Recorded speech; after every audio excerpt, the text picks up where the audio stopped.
কুমিল্লার লালমাইয়ের এক নির্জন কবরস্থান। সেখানে দাঁড়িয়ে একটি ছোট মেয়ে ফুপিয়ে ফুপিয়ে কাঁদছে। তার কণ্ঠস্বর ভেঙে আসছে। সে বলছে, ও আম্মু, ও আম্মু গো, কিম্মায় আরে এক কিরি গেছেন, আরে লই যাইতেন হারেম্মো, ও আম্মু গো, 12 মা। মাত্র 12 বছর বয়সী সামিয়া। তার ছোট্ট হাত দুটো কবরের মাটি জড়িয়ে ধরে, চোখ থেকে অবিরাম অশ্রু ঝরছে। এই দৃশ্য দেখলে যে কারো বুক ফেটে যায়। মায়ের কবরের সামনে দাঁড়িয়ে সে আহাজারি করে কাঁদছে। তার মা চলে গেছেন, আর সেই শূন্যতা পূরণ করতে বাবা আবার বিয়ে করেছেন। নতুন সংসার এসেছে, নতুন মানুষ এসেছে, কিন্তু সেই নতুন সংসারে সামিয়ার জায়গা আর আগের মতো থাকেনি।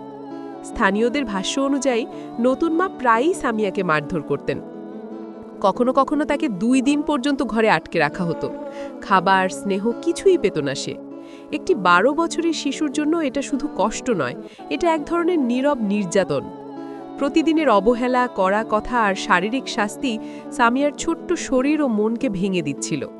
সে চুপ করে সব সহ্য করত, কিন্তু তার ভেতরে একটা অসহ্য যন্ত্রণা জমে উঠছিল। যখন আর সহ্য করতে পারত না, সামিয়া চলে যেত তার আসল মায়ের কবরের কাছে। সেখানে কেউ বকাবকি করে না, কেউ মারে না, কেউ তাকে অবহেলা করে না। সে বিশ্বাস করে তার মা এখনও তাকে শুনতে পায়। তাই কবরের পাশে বসে সে মাকে ডাকে, মাকে ফিরে পেতে চায়। আম্মু, তুমি কেন চলে গেলে? আমি তোমার কাছে ফিরে যেতে চাই, আমাকে নিয়ে যাও আম্মু। এই কথাগুলো বলতে বলতে তার কণ্ঠ ভেঙে যায়। এই পৃথিবীতে মাই একমাত্র মানুষ যে নিঃস্বার্থভাবে ভালোবাসে, কোনো শর্ত ছাড়া, কোনো প্রত্যাশা ছাড়া।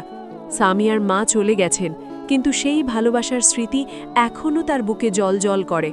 আর যিনি মায়ের জায়গা নিয়েছেন, তিনি শুধু অন্ধকার আর কষ্টই দিয়েছেন।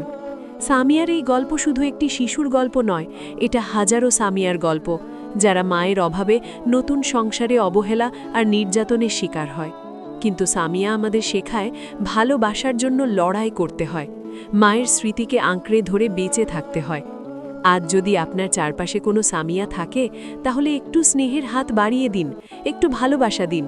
কারণ একটি শিশুর ছোট্ট হৃদয়ে যদি আলো জ্বালাতে পারেন, তাহলে পুরো সমাজ আলোকিত হয়। সামিয়ার মতো শিশুরা আমাদের মনে করিয়ে দেয় মায়ের ভালোবাসা অপূরণীয়, কিন্তু আমরা সবাই মিলে সেই শূন্যটা অনেকটা পূরণ করতে পারি। সামিয়া, তুমি একা নও, তোমার কষ্ট আমরা দেখছি, তোমার শক্তি আমাদের অনুপ্রাণিত করে।